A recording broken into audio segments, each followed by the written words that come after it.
Леуіліктер 13-ші тарау. Жаратқан ие Мұса мен Харонға нұсқау беріп былай деді. Егер біреудің денесінде жұқпалы тері ауруы болатын ісік, бөртпе немесе ақтаңдақ пайда болса, ол діни қызметкер Харонның немесе оның діни қызмет атқарушы ұлдарының біреуінің алдына әкелінсін. Діни қызметкер сол адамның терісіндегі жараны қарап шықсын.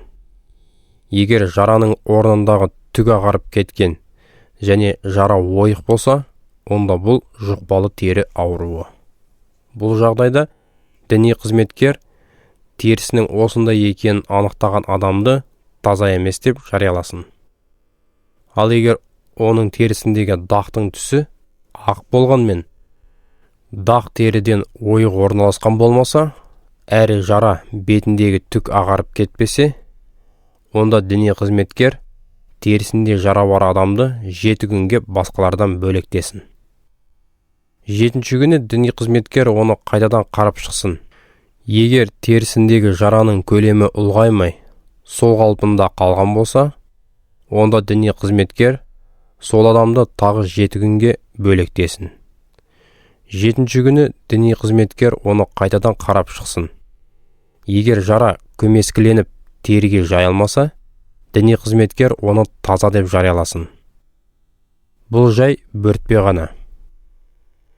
Адам киімдерін жусын, содан кейін таза болып саналады.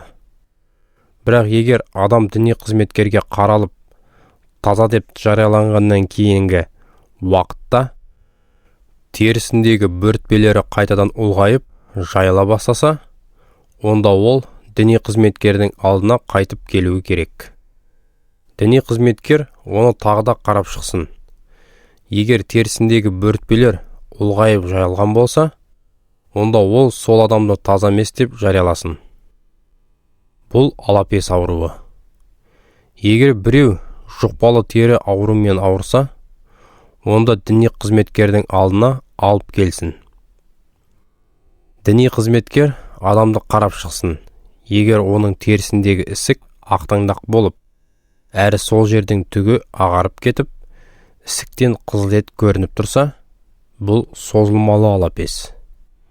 Сондықтан діни қызметкер әлгі адамды таза емес деп жариялап, оны басқалардан бөлектесін. Себебі ол ауруының кесірінен таза емес деп саналады. Егер ауру адамның бүкіл терісіне жайылып, діни қызметкер оның басынан аяғына дейін бірде-бір сау жер көре алмай, алапестің оның бүкіл денесіне жайылып кеткенін көрсе, онда діни қызметкер оны таза деп жарияласын. Өйткені толығымен ағарғаны себепті ол таза деп саналады. Бірақ егер жарадан қызыл ет көрініп тұратын болса, ол таза емес деп есептеледі. Діни қызметкер оның қызыл етін көргенде-ақ оны таза емес деп жарияласын. Қызыл ет сол адамның жұқпалы алапеспен ауыратынын, таза емес екенін білдіреді. Ал егер қызыл ет өзгеріп, ағарып кетсе, адам қайтадан діни қызметкерге баруы керек. Ол ауру адамды қарап шығып, қызыл еттің ағарып кеткенін көрсе, оны таза деп жарияласын. Сонда адам таза болады. Егер біреудің терісіне шиқан шығып, ол жазылып кетсе, және шиқан орнында ақшыл ісік не ақшыл қызғылт дақ пайда болса, ондай адам діни қызметкерге көрінуі керек. Діни қызметкер адамды қарап шықсын. Егер шиқанның орнына шыққан нәрсе теріден ойық орналасқан болып көрінсе, және ондағы түк ағарып кеткен болса, діни қызметкер адамды таза емес деп жариялауы керек. Бұл шиқанның орнында пайда болған жұқпалы тері ауруы. Бірақ діни қызметкер оны қараған кезде дақтағы түктің ағармағанын, әрі сол жердің теріден ойық орналаспай, көмескіленгенін көрсе, әлгі адамды 7 күнге бөлектесін. Егер осы аралықта ісік теріде кең жайыла бастаса, діни қызметкер сол адамды таза емес деп жарияласын. Бұл жұқпалы жара. Ал егер дақ сол күйінде қалып, териге жайылмаса, демек бұл шиқанның тыртығы ғана. Діни қызметкер адамды таза деп жарияласын. Егер біреу терісін күйдіріп алып, жазылған күйіктің орнында ақшыл не қызғылт дақ пайда болса, діни қызметкер дақты қарап шықсын. Егер ондағы түк ағарып кетсе, және дақ теріден ойық орналасқан болып көрінсе, демек бұл терінің күйген орнына шыққан алапес. Діни қызметкер сол адамды таза емес деп жарияласын, себебі бұл алапестің жарасы. Бірақ діни қызметкер оны қараған кезде дақтағы түктің ағармағанын, оның теріден ойық орналаспай көмескіленгенін көрсе, онда ол адамды 7 күнге бөлектесін. 7-ші күні діни қызметкер оны қайтадан қарап шықсын. Егер дақ теріде кең жайылған болса, ол адамды таза емес деп жарияласын. Бұл алапестің жарасы. Ал егер дақ сол қалпында қалып, териге жайылмай көмескіленсе, онда бұл күйіктен пайда болған ісік. Діни қызметкер оны таза деп жарияласын, себебі бұл күйіктен қалған тыртық қана. Егер еркектің не әйелдің басында, не егінде жара болса, онда діни қызметкер сол жараны қарап шықсын. Егер жара теріден ойық орналасса, және ондағы түк сарғайып жұқарса, діни қызметкер сол адамды таза емес деп жарияласын. Бұл қотыр, бастағы не иектегі жұқпалы тері ауруы. Бірақ діни қызметкер осындай қотыр жараны қарап шығып, оны теріден ойық орналаспаған және ондағы түкті қара емес деп тапса, онда діни қызметкер жұқпалы қотыры бар адамды 7 күнге бөлектеуі керек. 7-ші күні діни қызметкер жараны тағы да қарап шықсын. Егер қотыр жайылмаса, онда сары түсті түк пайда болмаса, және жара теріден ойық болып көрінбесе, онда адамның қотыр бар жерінен өзге бүкіл жерлеріндегі түкті қырып алып тастау керек. Діни қызметкер адамды тағы 7 күнге бөлектесін. 7-ші күні діни қызметкер қотырды қарап шықсын. Егер сол қотыр териге жайылмаған болып шықса, және теріден ойық болып көрінбесе, онда діни қызметкер оны таза деп жарияласын. Қотыр бар адам киімдерін жусын, содан соң ол таза болады. Алайда ол таза деп жарияланғаннан кейінгі уақытта қотыры териге қайтадан жайыла бастаса, діни қызметкер оны тағы да қарап шықсын.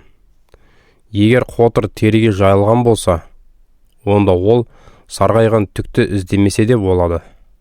Сол адамның таза емес екені анық. Ал егер діни қызметкерге ана адамның қотыр дағы өзгермегендей көрініп, дағы үстіне қара түк шыққанын көрсе, демек қотырдың жазылғаны. Бұл адам таза. Діни қызметкер оның таза екенін жарияласын. Егер әйел болсын, еркек болсын, біреудің терісінде ақ дақтар пайда болса, онда діни қызметкер оларды қарап шығуы керек. Егер дақтардың түсі ақшыл сары болса, онда бұл терідегі зиянсыз ақтаңдақ. Ондай адам таза. Егер ер адамның басындағы шашы тазықтан түсіп, айна таз болып қалса, ол бәрібір таза күйі қалады. Егер оның басының алдыңғы жағындағы шашы тазықтан түсіп қалса, ол қасқа таз.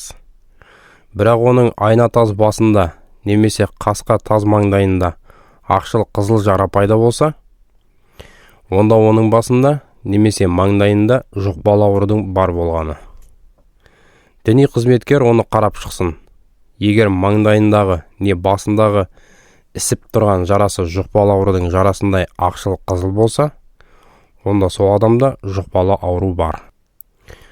Оның басында пайда болған жарасына бола, діни қызметкер оны сөзсіз таза емес деп жариялауы керек. Осындай жұқпалы аурумен ауырған адам көйлегінің өңірін айыра жыртып, шашын жинамай жайып жіберіп, бетінің төменгі бөлігін жауып алып, таза емеспін, арамданғанмын деп айғайлап жүретін болсын. Адам жұқпалы ауруынан айықпайынша таза емес қалпы қала береді. Ол ел қонысының сыртында оңаша тұруға тиіс. Егер киімнің жүннен не кенептен жасалған кез келген түріне, немесе матаның жүннен тоқылған не зығырдан иірілген кез келген түріне, немесе былғарыға не былғарыдан жасалған кез келген бұйымға зең түсіп көгеріп кеткен болса, әрі сол киімге, былғарыға немесе есілген не иірілген жіптен тоқылған матаға түскен зақымданудың түсі жасыл немесе қызыл болса, онда бұл зеңнің белгісі. Зақымданған бұйымды діни қызметкерге көрсету керек. Діни қызметкер сол бұйымды қарап шығып, 7 күнге бөлек қойсын.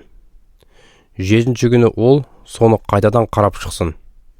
Егер зең киімге, иірілген не есілген жіптен тоқылған матаға, былғары не былғарыдан жасалған бұйымға жайыла түскен болса, бұл кетпейтін зиянды зең. Зақымданған бұйым арамданған. Діни қызметкер аталған заттардың бірінен жасалып, зеңмен бұзылған бұйымды өртеп жіберуі керек. Себебі сондағы кетпейтін зиянды зеңді өртеп құрту қажет. Ал егер діни қызметкер сол бұйымды 7-ші күні қарап шығып, ондағы зақымдану жайыла түспей, киім болсын, иірілген не есілген жіптен тоқылған мата болсын, былғарыдан жасалған бұйым болсын, бұрынғы қалпында қалған болса, онда ол бұйымды жақсылап жууға бұйырсын. Содан кейін діни қызметкер бұйымды тағы 7 күнге бөлек қойсын. Зақымдана бастаған бұйым жуылғаннан кейін діни қызметкер оны қайтадан қарап шықсын. Егер шіріген жер өзінің көзге көрінісін өзгертпесе, тіпті үлкеймеген болса да, ол бәрібір арамданған. Шіру жұқарып кеткен бұйымның бір жағына ғана жайылса да, оны өртеп жіберулерің керек.